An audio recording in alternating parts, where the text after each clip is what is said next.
नमस्कार। आप देख रहे हैं द पब्लिक वर्ल्ड में सुभाष चौधरी हूं। लोकसभा चुनाव 2024 लगभग समाप्ति की ओर है, क्योंकि 7वें चरण यानी अंतिम चरण का मतदान 1 जून को यानी कल होना है।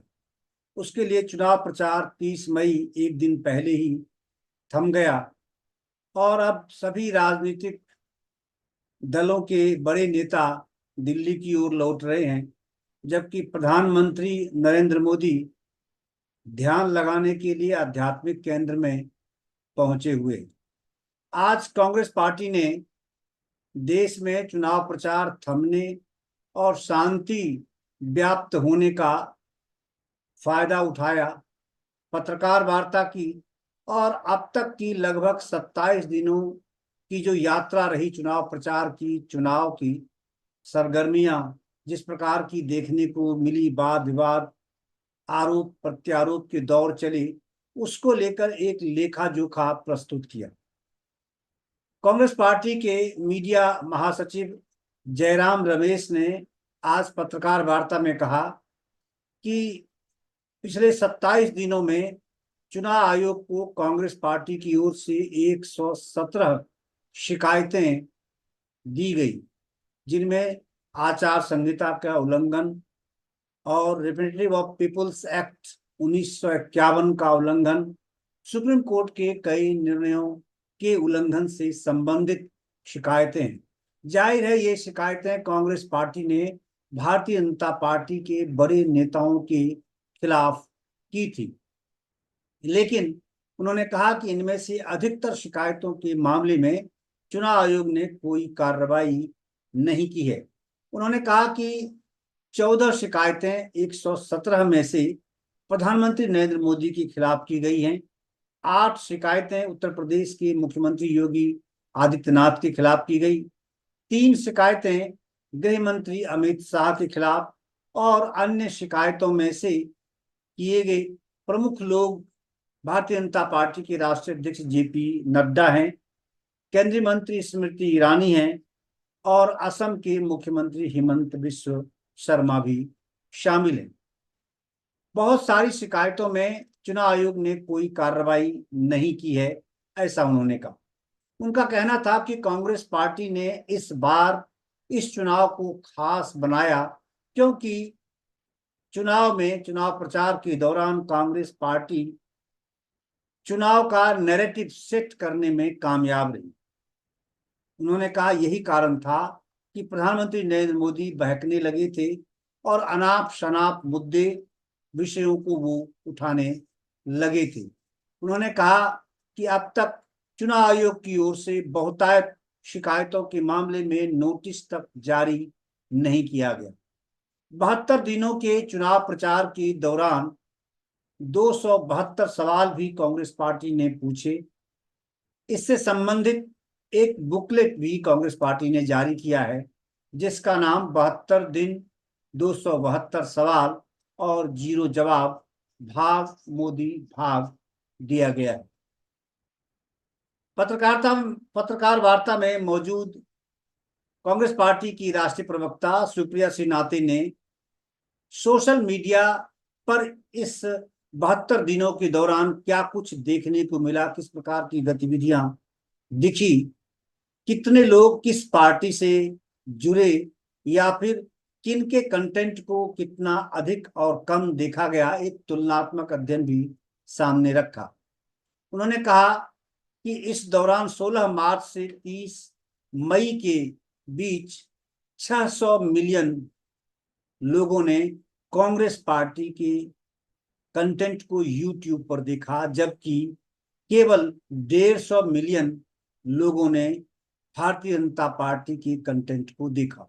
बहुत बड़ा अंतर इससे महसूस होता है।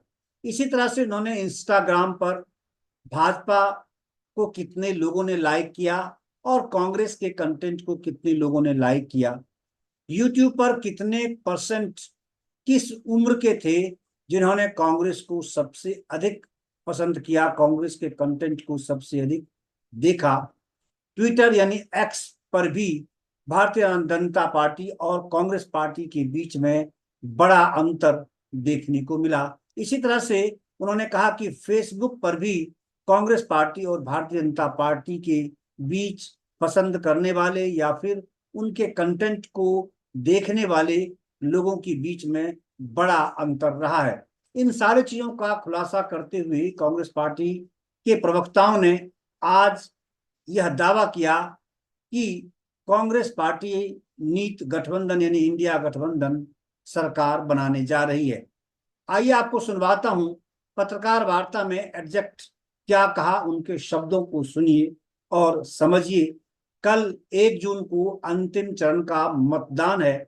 अगर आप उन क्षेत्रों से बिलोंग करते हैं जहां कल यानी 1 जून को मतदान है, तो आप इसका विश्लेषण कर अपना निर्णय ले सकते हैं। सुनिए कांग्रेस प्रवक्ताओं ने आज क्या कुछ कहा। नमस्कार साथियों, 2024 की लोकसभा चुनाव प्रचार खत्म हो चुका है और कल अंतिम दिन है जहां 7वें चरण का चुनाव होगा। आज मैं जो हमारा चुनाव प्रचार था 13 अप्रैल से, उसके बारे में कुछ कहना चाहता हूं। हमने 77 दिनों में चुनाव आयोग को 118 शिकायतें प्रस्तुत की। ये 118 शिकायतें आचार संहिता का उल्लंघन, रिप्रेजेंटेशन ऑफ पीपल्स एक्ट 1951 का उल्लंघन और सुप्रीम कोर्ट के अनेक निर्णयों का उल्लंघन है। इसकी पूरी जानकारी आपको मिल जाएगी और ये सारा डिटेल हमने एक टेबल भी बनाकर आपको मिल जाएगा अगले 5-10 मिनटों में। पर कुल मिलाकर 117 शिकायतें हैं। इस पर क्या कार्रवाई हुई है, क्या कार्रवाई नहीं हुई है, इसकी भी जानकारी यहां दी गई है। इस 117 शिकायतों में 14 शिकायत सिर्फ निवर्तमान प्रधानमंत्री के खिलाफ है। उत्तर प्रदेश के मुख्यमंत्री के खिलाफ 8 शिकायतें हैं। निवर्तमान गृह मंत्री के खिलाफ 3 शिकायत, बीजेपी अध्यक्ष जेपी नड्डा जी के खिलाफ, ये सब जानकारी आपको मिल जाएगा। मैं कुछ सारांश दे रहा हूं आपको। 117 शिकायतों में से निवर्तमान प्रधानमंत्री के खिलाफ 14 शिकायतें हैं उल्लंघन का। 8 शिकायतें उत्तर प्रदेश के मुख्यमंत्री के खिलाफ हैं, 3 निवर्तमान गृह मंत्री के खिलाफ हैं और बीजेपी अध्यक्ष स्मृति ईरानी, हेमंत बिस्वा शर्मा के खिलाफ भी कुछ शिकायतें हैं। कुल मिलाकर 117 शिकायतें हैं और जहां जहां कार्रवाई हुई है, पर मोटे तौर से मैं कह सकता हूं कि बहुत सारे ऐसे शिकायतें हैं जिस पर कुछ कार्रवाई नहीं हुई। पर इसकी जानकारी मैं आपको देना चाहता हूं कि 13 अप्रैल से लेकर 30 मई तक कांग्रेस पार्टी ने चुनाव आयोग को 117 शिकायतें प्रस्तुत की। चुनाव आयोग का मॉडल कोड ऑफ कॉन्डक्ट का उल्लंघन, रिप्रेजेंटेशन ऑफ पीपल्स एक्ट का उल्लंघन और सुप्रीम कोर्ट के अनेक निर्णयों का उल्लंघन, जिसका हमने ये जिक्र भी किया है। अफसोस की बात है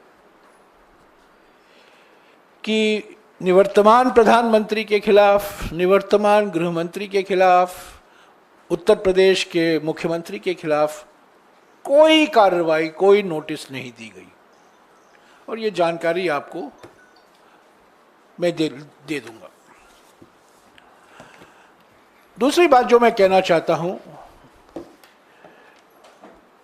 पिछले 72 दिनों में जब से प्रधानमंत्री ने अपनी चुनाव प्रचार की शुरुआत की थी, पिछले 72 दिनों में हमने प्रधानमंत्री से 272 सवाल पूछे। खड़े हो जाए।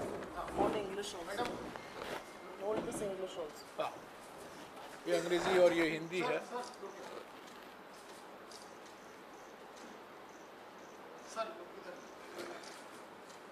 और ये सवाल जब कहीं जाते थे 3 या 4 सवाल हम उनसे पूछा करते थे। तो इस रिपोर्ट का शीर्षक है 72 दिन 272 सवाल, 0 जवाब, भाग मोदी भाग। तो ये सारे सवाल जो हमने उठाए हैं, आखिरी सवाल जो हमने उठाया था जब प्रधानमंत्री होशियारपुर गए थे, निवर्तमान प्रधानमंत्री होशियारपुर गए थे, तो 272 सवाल हमने पूछे हैं, एक जवाब भी नहीं आया है। पर प्रधानमंत्री ने एक चीज तो नोटिस उन्होंने कर ली और उनको थोड़ा बुरा लगा कि एक सवाल के संदर्भ में हमने निवर्तमान शब्द का इस्तेमाल नहीं किया था और उन्होंने कह दिया, देखिए अभी ये हमें निवर्तमान शब्द नहीं इस्तेमाल कर रहे हैं, इसका माने ये है कि हम हार मान गए हैं। वो गलती होगी, एक दिन एक सवाल के संदर्भ में वो निवर्तमान शब्द निकल गया, पर होशियारपुर तक हमने निवर्तमान प्रधानमंत्री शब्द का इस्तेमाल किया है, क्योंकि वो असली बात यह है कि वो निवर्तमान प्रधानमंत्री हैं। तो ये सवाल भी आपको मिल जाएगा। तीसरी बात, कांग्रेस पार्टी का जो अभियान रहा है, जो चुनाव प्रचार रहा है, बड़ा सकारात्मक एजेंडा और नैरेटिव जो तय किया गया है, ये भारत जोड़ो न्याय यात्रा का नतीजा है। पहली बार 23 जनवरी 2024 को राहुल गांधी जी ने गुवाहाटी में हमारे 5 न्याय का कार्यक्रम की घोषणा की थी। नारी न्याय, युवा न्याय, किसान न्याय, श्रमिक न्याय और हिस्सेदारी न्याय। 23 जनवरी को पहली बार राहुल जी ने ये 5 न्याय का कार्यक्रम का जिक्र किया था। 5 फरवरी 2024 को राहुल जी ने रांची में हिस्सेदारी न्याय की बात की और हिस्सेदारी न्याय को लेकर क्या हमारे 5 गारंटियां हैं उसका उन्होंने जिक्र किया।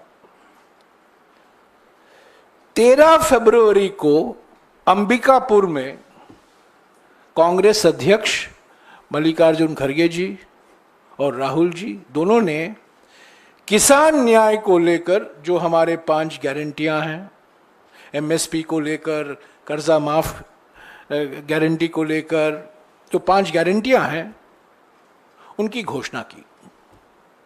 ये 13 फरवरी 2024 को। तब 7 मार्च 2024 को बांसवाड़ा में कांग्रेस अध्यक्ष मल्लिकार्जुन खड़गे जी और राहुल जी ने युवा न्याय को लेकर जो हमारे 5 गारंटियां हैं उसकी उन्होंने घोषणा की। 12 मार्च को नंदुरबार में राहुल जी ने कांग्रेस पार्टी के आदिवासी संकल्प 5 सूत्री आदिवासी संकल्प, आदिवासी न्याय संकल्प की घोषणा की। 13 तारीख को धूले में राहुल जी ने नारी न्याय को लेकर, जहां उन्होंने कहा कि हर गरीब परिवार के एक महिला को हर साल 1 लाख रुपया सीधा उनके खाते में भेजा जाएगा, वो धूले में 13 मार्च को उसकी घोषणा की गई। 14 मार्च को नासिक में, जहां हमारे शरद पवार साहब भी मौजूद थे, शिवसेना के नेता भी मौजूद थे, नासिक के एक मंडी में राहुल जी ने किसान न्याय को लेकर फिर से जो हमारी गारंटियां हैं उन्होंने दोहराया। और अंत में 16 मार्च को कांग्रेस अध्यक्ष मल्लिकार्जुन खड़गे जी ने बेंगलुरु में श्रमिक न्याय को लेकर जो हमारे 5 गारंटियां हैं उसकी उन्होंने घोषणा की। तो आप देख सकते हैं 23 जनवरी से लेकर 16 मार्च तक कांग्रेस पार्टी ने 5 न्याय 25 गारंटी का कार्यक्रम हमारे देश की जनता के सामने रखा, जो हमारे घोषणा पत्र न्याय पत्र में शामिल किया गया था। चौथी बात, 29 अप्रैल पाटन से, गुजरात से राहुल जी अपने सार्वजनिक सभाओं में भारत, ये है भारत का संविधान, इन्होंने इसको दिखाकर, अपने रैली में दिखाकर, जो हमारा संकल्प है, जो हमारा गारंटी है सामाजिक न्याय को सुरक्षित रखने का, जाति जनगणना करवाने का, और जो 50% सीमा है अनुसूचित जाति, अनुसूचित जनजाति और पिछड़े वर्गों के लिए जो आरक्षण है, जो सुप्रीम कोर्ट ने जो 1992 में सीमा तय किया था, उसको बढ़ाने का गारंटी भी राहुल जी ने किया। ये 29 अप्रैल से ये अपने हर सभा में, हर रैली में ये किताब, भारत का संविधान, ये दिखाते थे और हमारी गारंटियां को दोहराते थे।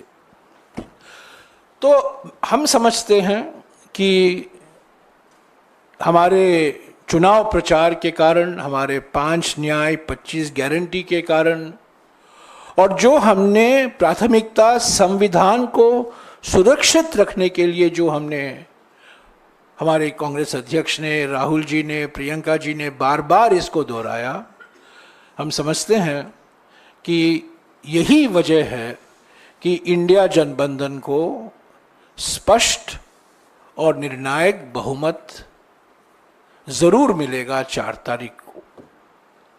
मैं अभी, मेरे 2 सहयोगी पवन खेरा जी हैं और सुप्रिया श्रीनाथ जी हैं, मीडिया और पब्लिसिटी को लेकर जो हमारा एक समग्र मीडिया और पब्लिसिटी अभियान था वो पवन जी आपको बताएंगे। और सोशल मीडिया में जो हमने इस बार परिवर्तन आया और आप देखने लगे कि सोशल मीडिया में हमारी आलोचना की जाती थी कि आप बहुत पीछे हैं बीजेपी की तुलना में, किस तरीके से हमने हमारी सोशल मीडिया की रणनीति बनाई और क्या उपलब्धियां हुई, सुप्रिया जी आपको बताएंगी। तो पहले मैं पवन जी से गुजारिश करूंगा और उसके बाद सुप्रिया जी बोलेंगी। धन्यवाद जयराम जी।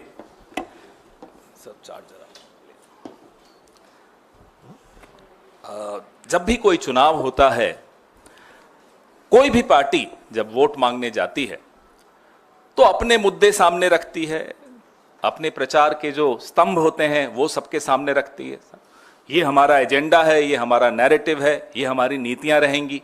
और जो सत्तारूढ़ दल है वो बताता है कि ये हमारा ट्रैक रिकॉर्ड है, 10 साल या 5 साल हमने ये किया और ये नहीं कर पाए तो इस कारण से नहीं कर पाए, आने वाले वक्त में अगले 5 साल में हम ये करके दिखाएंगे।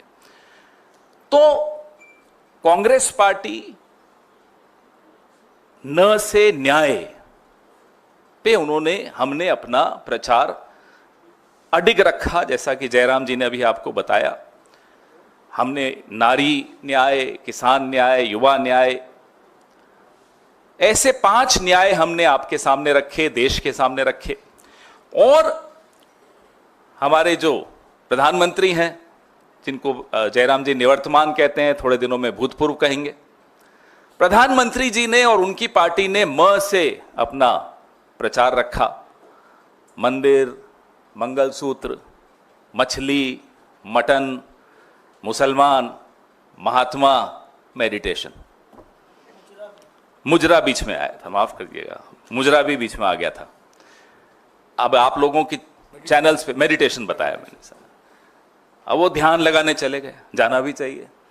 पूरे 10 साल ध्यान भटकाया जिस आदमी ने, अब वो ध्यान लगाने चले गए। और ऐसा लाइव ध्यान, कभी लाइव मेडिटेशन सुनी आपने? 9 कैमरा लगे हुए, अलग अलग पोज दिखाए जा रहे हैं। मछली पकड़ने पर पाबंदी लगा दी 3 दिन। 3000 पुलिस वाले रक्षा में खड़े हो गए उनकी। पर्यटक नहीं आएंगे। जितने भी समुद्र की तरफ खिड़कियां या दरवाजे होटलों के खुलते हैं, वो कमरे खाली।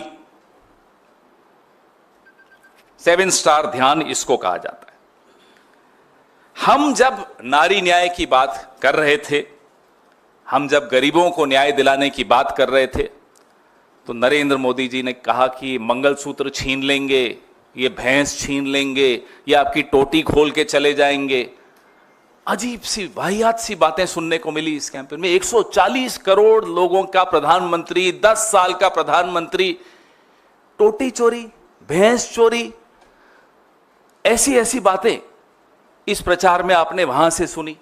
जयराम जी ने मुझे कहा कि मैं अपने प्रचार की बात करूं, वो हमारे प्रचार की बात अधूरी होगी जब तक उनके प्रचार की बात नहीं करें।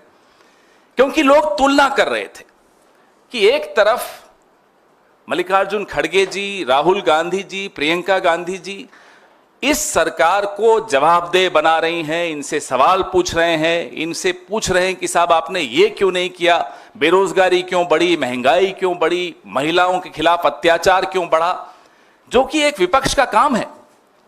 हम 5 साल लगातार ये सवाल पूछते आए, और लेकिन जब हम अपनी विजन, अपने जवाब सामने रख रहे हैं, तब भी हम वो सवाल दोहराएंगे। ये अपेक्षा हमसे लोग रखते हैं, इसलिए हम पूछ रहे थे। लेकिन उस वक्त प्रधानमंत्री जी क्या कर रहे थे वो आपने देखा। जो प्रधानमंत्री की भाषा थी, कुछ वक्त के लिए तो हमारे सुप्रिया जी के जो काउंटर पार्ट हैं अमित मालवीय जी, वो घबरा गए कि मेरी नौकरी खतरे में आ गई, मोदी जी तो ट्रोल बन गए। ऐसा ट्रोल प्रधानमंत्री हमने कभी नहीं देखा जो इस बार देखने को मिला। मन की बात करते करते मटन की बात करने लगे। बताइए, उनको हमारे प्रचार से ऐसे भटक गए।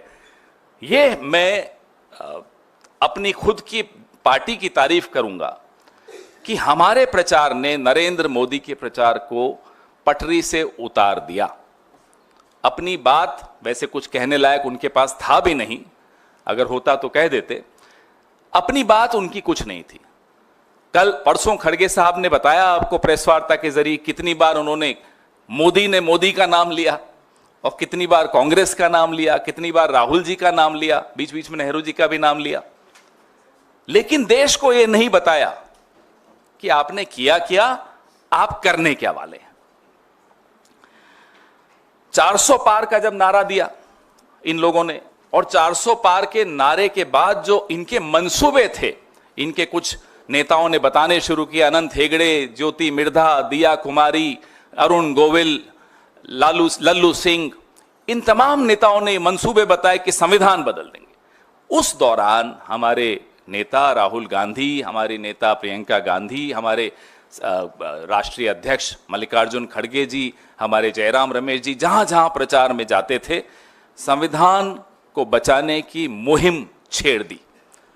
प्रचार एक तरफ, चुनाव एक तरफ, चुनाव आते रहते हैं, जाते रहते हैं। लेकिन हमारी पार्टी के नेताओं को यह लगा कि अब ज्यादा आवश्यक हो गया है संविधान और लोकतंत्र को बचाने की मुहिम छेड़ना।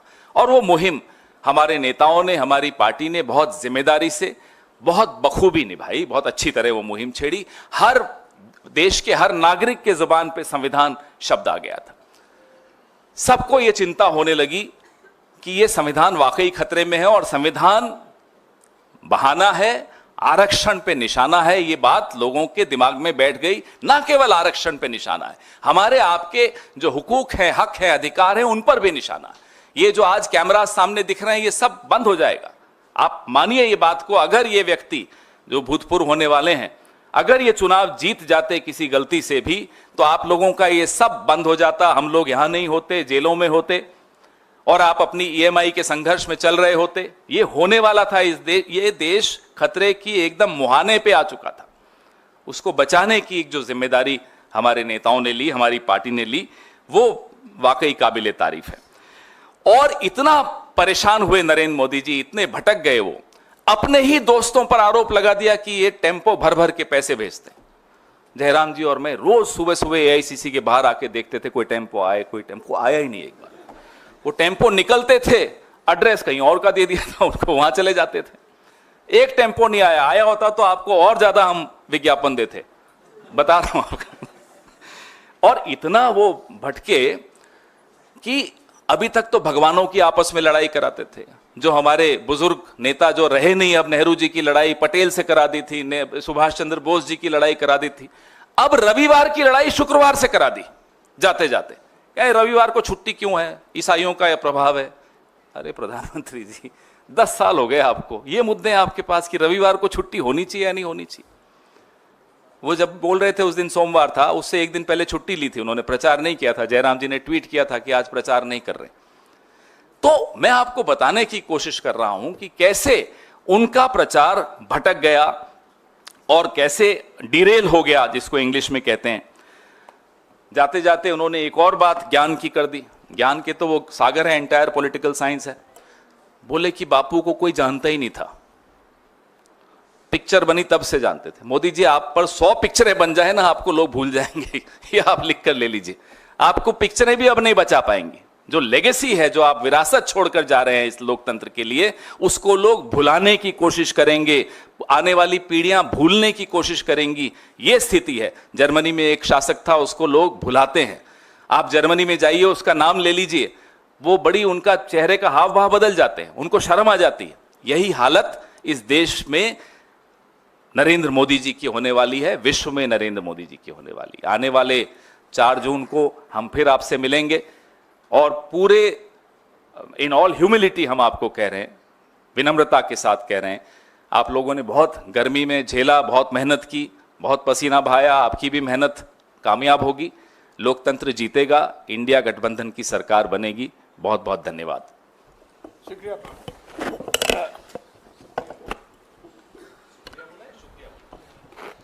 बहुत बहुत धन्यवाद पवन जी। आप कह रहे थे इन पर पिक्चरें 100 बन जाएं, एक बनी थी, 2 बार रिलीज हुई थी, फिर भी मुंह की खाई। पप्पा ने वॉर तो रुकवा दी, मीम नहीं रुकवा पाए इस चुनाव में। ये असलियत है सोशल मीडिया की। और मैं कुछ आंकड़ों से बात कर देती हूँ। आंकड़े मुझे बेहद पसंद है और आंकड़े कभी झुठलाए नहीं जाते। ये पब्लिकली अवेलेबल डेटा है, आप में से कोई भी चाहिए हमारे स्टैट्स को या थर्ड पार्टी टूल को यूज करके बीजेपी के स्टैटिस्टिक्स को देख लीजिएगा। और ये दिखाता है कि लोग क्या सुन रहे थे इस चुनाव में, लोग क्या सुनना चाहते थे, लोग किसकी बात सुन रहे थे, लोग किन मुद्दों से प्रभावित हो रहे थे, लोगों का ध्यान किसने आकर्षित किया हुआ था। मैं आपको पहले डेटा देती हूं YouTube का, क्योंकि मेरा मानना है और तमाम लोगों का भी मानना है कि सोशल मीडिया के जितने भी प्लेटफॉर्म्स थे उसमें सबसे जरूरी प्लेटफॉर्म इस बार YouTube था, क्योंकि वीडियो की बहुत खपत थी और YouTube जिस तरह से गूगल लोडेड आता है बहुत बहुत ज्यादा प्रचलित था। YouTube पर मार्च से मई के बीच में, और मैं 16 मार्च के डेटा से बात करी क्योंकि जिस दिन चुनाव अनाउंस हुआ था उससे 30 मई तक का डेटा है, 613 मिलियन व्यू कांग्रेस पार्टी के थे, 150 मिलियन व्यू भाजपा के थे। तो कहीं ना कहीं YouTube पर भी लोग हमारी बात सुन रहे थे, हमारे नेताओं को सुन रहे थे, हमारी रैलियों को सुन रहे थे, हमारी प्रेस कॉन्फ्रेंस को सुन रहे थे।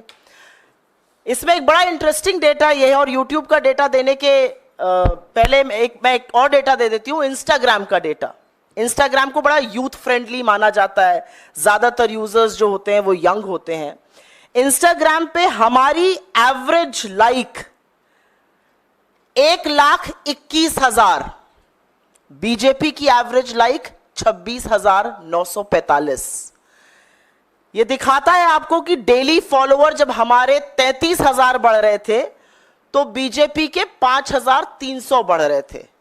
तो कहीं ना कहीं जो युवा देश है, जो यंग है, जो इस चुनाव का निर्धारण करेंगे, जो निर्णय करेंगे कि सरकार किसकी बनेगी, वो कांग्रेस की बात सुन रहा था, कांग्रेस के नेताओं की बात सुन रहा था, कांग्रेस का नैरेटिव सुन रहा था, कांग्रेस के उठाए मुद्दों की बात सुन रहा था।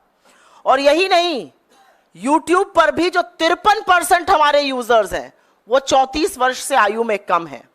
हमने करीब 350 से ज्यादा रैली, प्रेस कॉन्फ्रेंसेस और स्पेशल इवेंट्स लाइव किए। हमारे इंप्रेशंस ट्विटर पे जबरदस्त उसमें बढ़त हुई।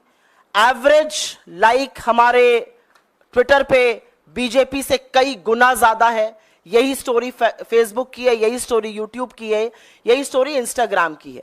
लेकिन यह स्टोरी क्यों है? और मुझे लगता है जयराम जी ने और पवन जी ने इसका एक आपको लेखा जोखा दे दिया है।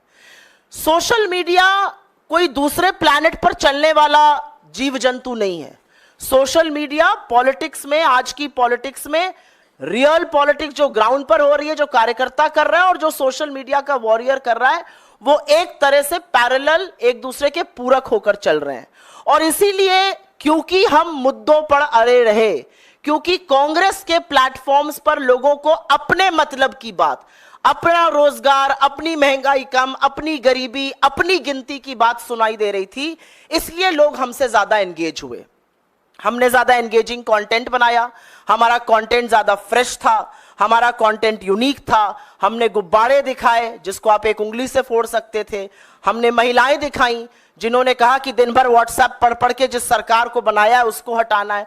और ये पूरा कुछ करने में हमने सरकार को कटघरे में खड़ा किया। मीडिया ने भी, हमारे मीडिया विभाग ने भी खड़ा किया, हमने भी खड़ा किया। हमने कटु आलोचना करी, हमने तीखे प्रहार किए, लेकिन हमने एक बार भी राजनीति की शुचिता और मर्यादा को नहीं लांघा। और उसका परिणाम है कि लोगों ने दिल खोलकर हमारा कंटेंट देखा, उसको सराहा, उसका एंगेजमेंट ज्यादा था और यह दिख रहा था आपको पूरी तरह से।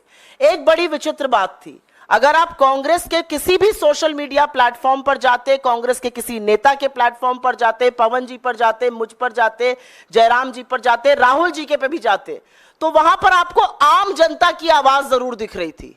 4-5 दिन के कंटेंट हम आम जनता की आवाज लगाते थे। बीजेपी के पूरे सोशल मीडिया से, उनकी पूरी स्ट्रैटेजी से आम आदमी की आवाज पूरी तरह से गायब है। वही पेड एक्टर, वही इक्के दुक्के लोग और वही विभत्स बेवकूफी के ऐड। बीजेपी ने कहीं पर इस देश को बेवकूफ समझने की गलती की।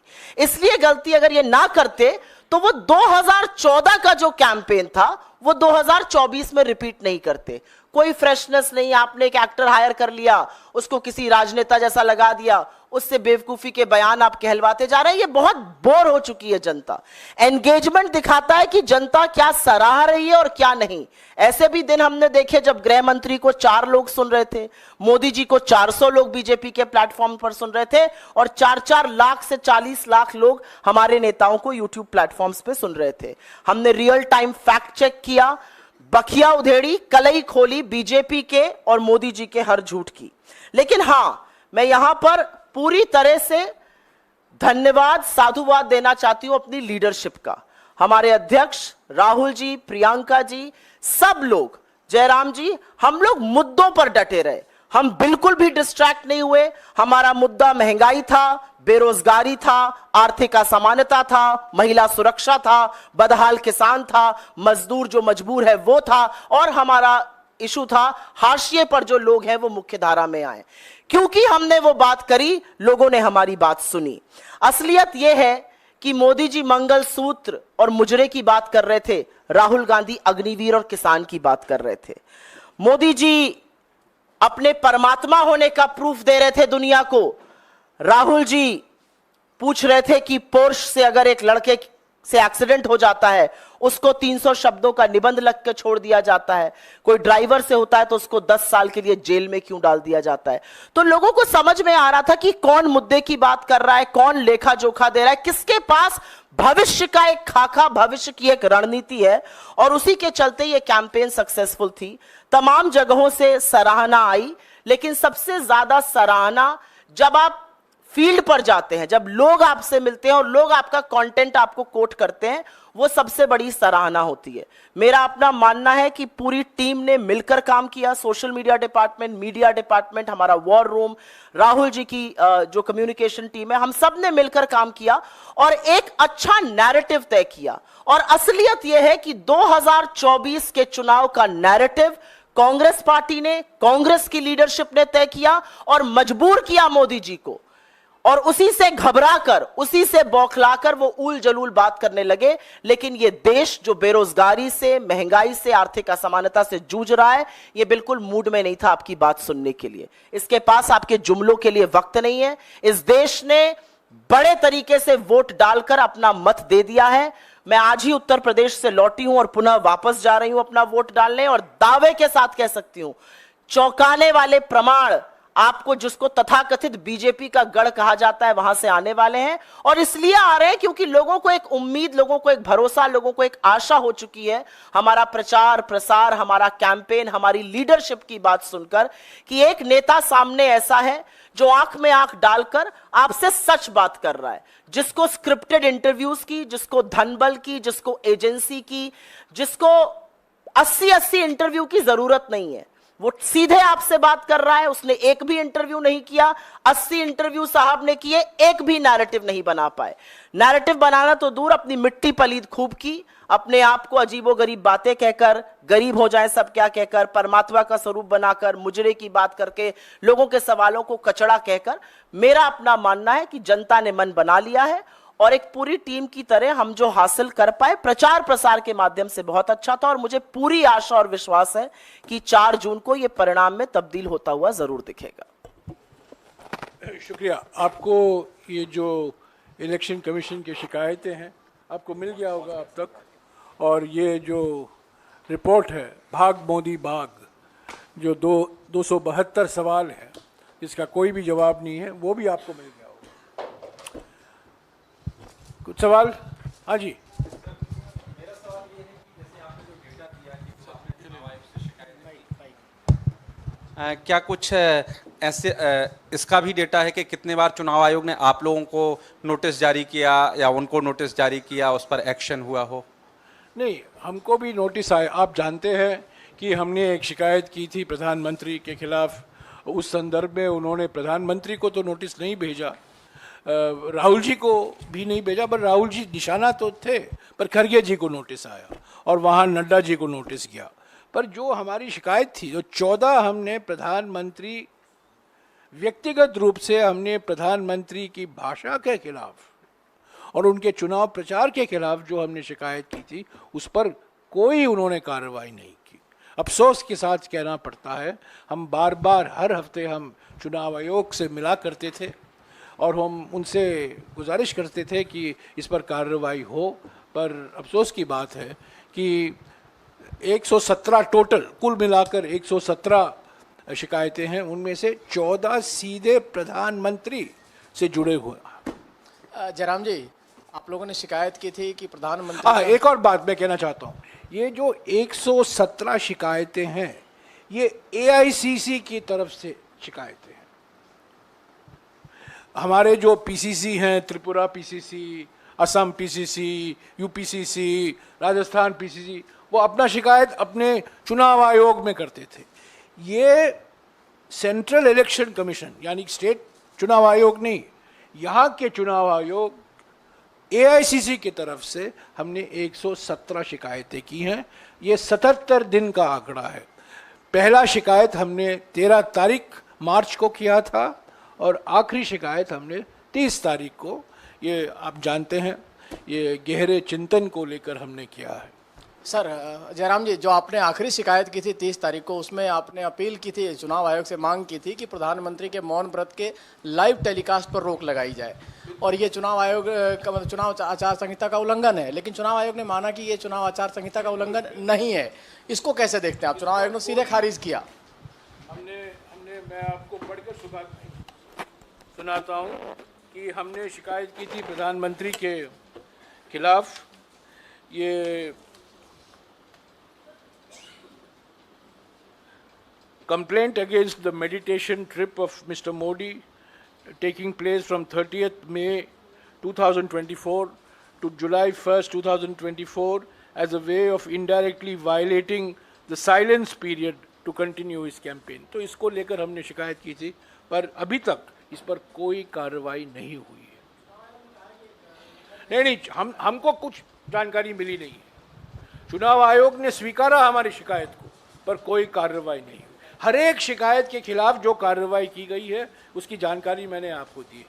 14 शिकायतें हैं प्रधानमंत्री की। ये पहली बार, कभी नहीं हुआ ऐसे हमारे चुनाव के इतिहास में, पहली बार प्रधानमंत्री के प्रचार के खिलाफ 14 शिकायत हमने की है, पहली बार। जयराम जी, आप सीधे तौर पे ये कह सकते हैं कि आप चुनाव आयोग पे सवाल उठा रहे हैं? 2004 में चुनाव 20 दिन के अंदर हुए। पहला सवाल तो उठता है 42 दिन क्यों लगे? डिजिटल इंडिया बन गया, स्टैंड अप इंडिया बन गया, सब इंडिया बन गया। 2004 में 20 दिन लगे थे चुनाव खत्म करने के लिए, इस बार 42 दिन लगे हैं। कुछ कारण होंगे, हमें तो पता नहीं है, पर यह भी एक सवाल है। जिस तरीके से हमने शिकायत की है, जिस मात्रा में हमने शिकायत की है, और किस तरह से उन्होंने कार्रवाई नहीं की है, इस पर भी सवाल उठते हैं। हमने मई 2023 से चुनाव आयोग से टाइम मांगा था वीवीपैट को लेकर, उस पर भी चुप्पी थी, हम मिल नहीं पाए। और आप जानते हैं कि हमारे दबाव के कारण चुनाव आयोग ने जो जानकारी उनको देना चाहिए था, जब चुनाव खत्म होता है 1 दिन के अंदर या 2 दिन के अंदर, पहले चरण की जानकारी 11 दिन के बाद उन्होंने दिया, आप जानते हैं, और सुप्रीम कोर्ट को भी कहना पड़ा। तो कई सवाल उठते हैं चुनाव आयोग के व्यवहार पर।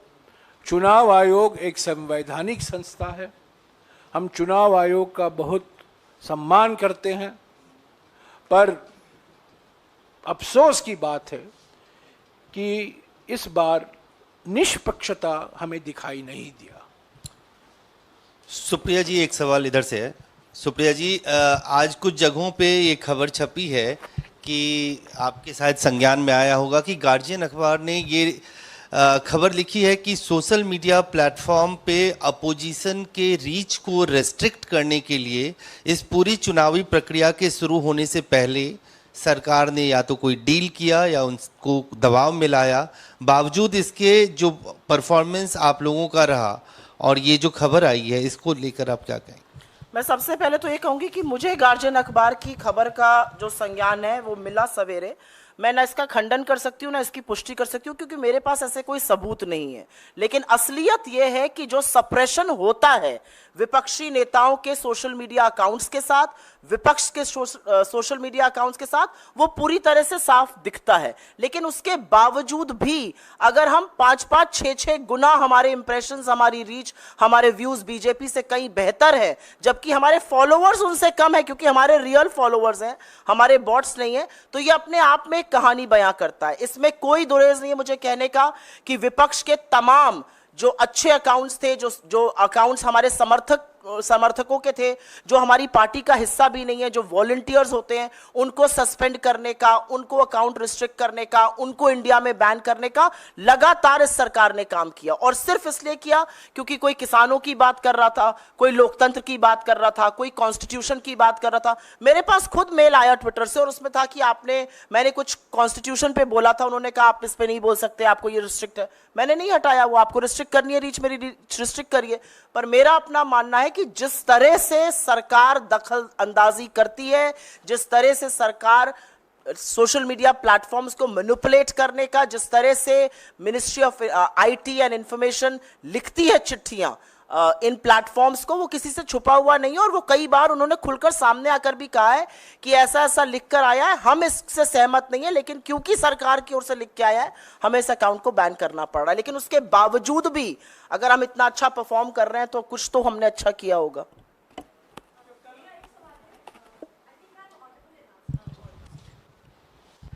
मेरा सवाल है जयराम रमेश जी को। अगर वेस्ट बंगाल के जो क्वेश्चंस हैं वो देखे जाए तो वो बिल्कुल ही तृणमूल कांग्रेस पिछले उनके चुनाव के जो प्रचार के टाइम पे जो सवाल उन्होंने उठाए हैं उससे हूबहू मिलते जुलते हैं कांग्रेस के सवाल भी। क्या ये अपने अलाइज को ज़्यादा खुश करने के लिए और ज़्यादा?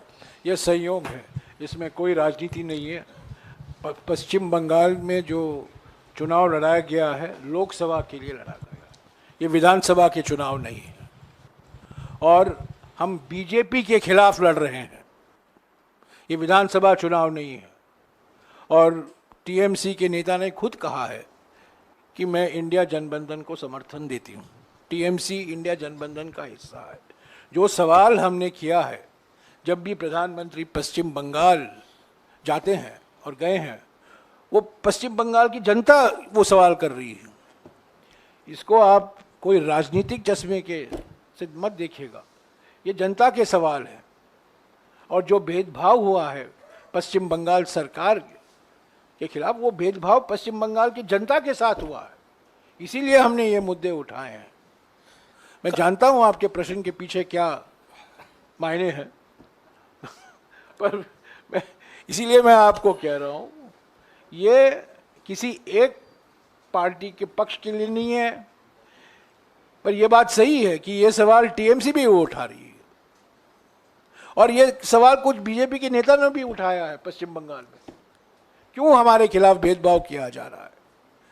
तो ये पश्चिम बंगाल के सवाल पश्चिम बंगाल की जनता की चिंता है, इसीलिए हमने उठाया। कल राहुल गांधी ने एक वीडियो जारी किया था और उसमें उन्होंने ये अपील किया कि अंतिम समय तक पोलिंग बूथ और स्ट्रांग रूम पर नज़र बनाए रखें। तो क्या गड़बड़ी के आसार नज़र आ रहे हैं, इसके पीछे क्या देखते हैं आप?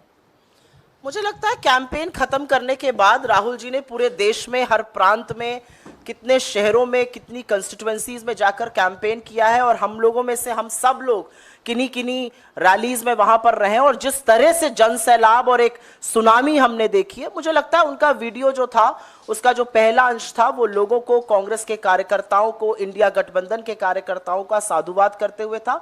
और उन्होंने बिल्कुल सही कहा कि आप लोग मुस्तैदी से डटे रहिएगा और ईवीएम पर नजर रखिएगा, पोलिंग पर आखिरी दम तक रहिएगा जब तक काउंटिंग हो रही है। इसमें कहने में क्या दिक्कत है? लोगों के मन में संशय तो है ही ईवीएम को, तो अपने कार्यकर्ताओं को एड्रेस कर रहे हैं, इसमें तो मुझे नहीं लगता कोई कंट्रोवर्सी, ऐसा कोई सवाल आना चाहिए। आपके सहयोगी एसपी यादव ने कहा कि 4 तारीख को प्रधानमंत्री नरेंद्र मोदी की विदाई तय है और अपनी पार्टी बचाने के लिए हमारे चाचा नीतीश जी पलटी मारेंगे। अगर नीतीश वापस इंडिया गठबंधन में आते हैं तो क्या आप लोग स्वीकार करेंगे उन्हें? पलटी मारने का उनकी आदत है, पुरानी आदत है, क्या करें। 4 तारीख को करेंगे क्या मुझे जानकारी नहीं है, पर उनके बावजूद हमको जनादेश मिलने वाला है, इंडिया जनबंधन को जनादेश मिलने वाला है। जेडीयू की कोई ज़रूरत नहीं होगी जनादेश मिलने के लिए। आप देखेंगे बिहार के जो नतीजे आएंगे वो बहुत आश्चर्यजनक होगा और पलटी की कोई ज़रूरत नहीं होगी। सुप्रिया मैम, आपसे सवाल था इधर से। अगर जो लोग पलटी करना चाहते हैं उनको हम रोक नहीं सकते ना।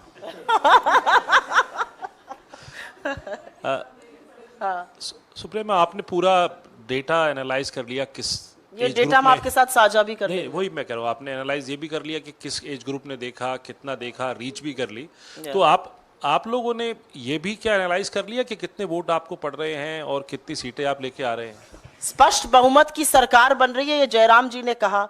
मुझे नहीं लगता कि ये कुछ हंसी मजाक की बात है, क्योंकि जो डेटा हमारा है वो फैक्चुअल डेटा है, वो पब्लिकली अवेलेबल डेटा है। ये डेटा हमने अपने घर में बैठ के खादान में तो बनाया नहीं है। तो जो लोग हमें देख रहे हैं, हमारे इंप्रेशंस आ रहे हैं, हमारे व्यूज आ रहे हैं, हमारा एंगेजमेंट आ रहा है, कमेंट आ रहा है, लाइक आ रहा है, उस डेटा को हम आपके साथ साझा कर रहे हैं। आप जब वीडियो देखते हैं और आप लोग सब लोग रील वगैरह देखते हैं, जो पसंद आती है उसी को लाइक करते हैं, जो पसंद नहीं आती उसको लाइक नहीं करते। तो अगर 5 गुना लोग हमारे कहे हुए मुद्दों को, हमारे लीडर्स के वीडियो को, हमारी रैलीज के वीडियो को, हमारी प्रेस कॉन्फ्रेंसेस को लाइक कर रहे हैं, तो कहीं ना कहीं वो हमसे प्रभावित है, और जो हमसे प्रभावित है वो जाकर इंडिया गठबंधन वाले निशान पर ही button दबाएगा। Supriya ma'am, ma'am, 2 questions.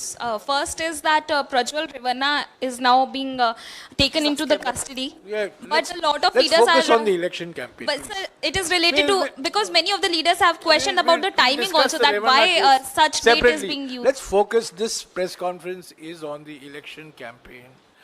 Your question is an important question. I'll answer it separately. हाँ जी, पूनम। सर, प्रचार का अंतिम दिन भी चला गया, आपका लास्ट फेज का कल चुनाव है, तो आपके पास इतने सारे आंकड़े आ गए हैं, तो किस आधार पर कांग्रेस के पास ये कहना है कि वो गठबंधन के साथ पूर्ण बहुमत आ रही है? उत्तर प्रदेश है, आप जहाँ पे आपकी परफॉर्मेंस जैसा कि सुनने में आ रहा है आउटस्टैंडिंग है, तो वो क्या कारण है और पार्टी कुल कितनी सीटें लेकर आ रही है? मैंने आपको पहले दिन 2 चरणों के बाद जो रुझान आए थे, मैंने कहा था कि इंडिया जनबंधन को स्पष्ट और निर्णायक जनादेश मिलना तय हो गया है। राजस्थान, महाराष्ट्र, कर्नाटका, उत्तर प्रदेश, बिहार, तेलंगाना, ऐसे राज्यों में जहां 2019 में हमारा बिल्कुल सफाया हो गया था, इस बार आप देखेंगे हमारा प्रदर्शन बहुत मजबूत होगा। राजस्थान में हमारा ही प्रदर्शन मजबूत होगा, महाराष्ट्र में, उत्तर प्रदेश में, बिहार में गठबंधन के रूप में हमारा प्रदर्शन मजबूत होगा। तो पहला कारण ये है, और मैं दिल्ली में बैठकर नहीं कह रहा हूं, मैं खुद इन राज्यों में गया हूं, हमारे नेता गए हैं, हमारे कांग्रेस अध्यक्ष गए हैं, राहुल जी गए हैं, प्रियंका जी गई हैं, मेरे 2 साथी भी गए हैं, मैं खुद गया हूं। और जो 2019 में जो माहौल था इन विशेष तौर से इन राज्यों में, इसमें मैं हरियाणा भी जोड़ूंगा, इसमें मैं पंजाब भी जोड़ूंगा, हम लोग सब लोग पंजाब से आ रहे हैं, पंजाब भी जोड़ूंगा इसमें। पर पंजाब में 2019 में हम शिखर तक पहुंच गए थे, पर हरियाणा, राजस्थान, महाराष्ट्र, कर्नाटक, तेलंगाना, उत्तर प्रदेश, बिहार में हमारा सफाया हो गया था। तो पहला कारण यह है कि 2019 की तुलना में इन 7-8 राज्यों में हमारा प्रदर्शन मजबूत है। पर सबसे बड़ा कारण हमारे आत्मविश्वास का ये है, प्रधानमंत्री का प्रचार। जिस तरीके से वो भोकलाए गए हैं और रोज को नया मुद्दा ढूंढते थे, कोई कंसिस्टेंट, ये आलोचना कांग्रेस पार्टी की जाती थी कि आपका कोई नैरेटिव नहीं है, आप रोज बदलते रहते हैं। इस बार प्रधानमंत्री पर यह आरोप लगाया जा सकता है, रोज एक नया जान हटाने के लिए एक नया मुद्दा उठा देते थे, और जो झूठ की महामारी है वो उन्होंने फैलाया है। हमारे घोषणा पत्र को लेकर, राहुल जी के भाषणों को लेकर, खड़गे जी के भाषणों को लेकर, ये बिल्कुल साफ हो गया था कि वो घबराए हुए हैं, भोकलाए हुए हैं। जो प्रधानमंत्री में जो जिस आत्मविश्वास के साथ बोला करते थे, इस बार देखिए वो दिखाई नहीं देता है, थके हुए दिखते हैं। तो इसीलिए हमें विश्वास है।